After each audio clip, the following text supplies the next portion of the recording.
Yamobi bi akwa baba manhia fikesi mu ene aha anda yewura betena se sede da bia wotena se no ne yewura betena se Kumasi ensemo a ewo ho a yewura ehwe na waka ho asem ne Opemsuo radio no Opemsuo TV yaba be piemu ade ekoso bia no ye de ema yetifo wo hwe ensemo a ne ewo ho a Donyina ensem eba beto yewura nim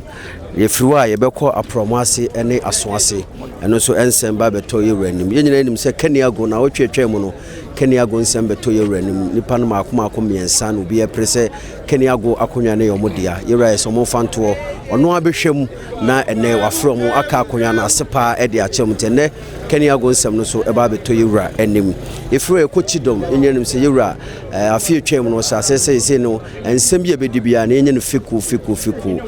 na wotwetwe mu no yesase afri Kyidom fo ene aduru Kyidom fo so wo nsem a wo ho no ene omo de beto yewura enim ohwim hene ene nkonya sofo na ma bepie yewura enim yefriwa na yekompasa so nso ne nkonya sofo eba bepie yewura enim tene nsemo a ewo ho a santimewura etena se obehwe aka nswaye enso wo ho ene debibi ene otumfo chiame ye chamfo enso benya kwan no asibibi ede ache renti oba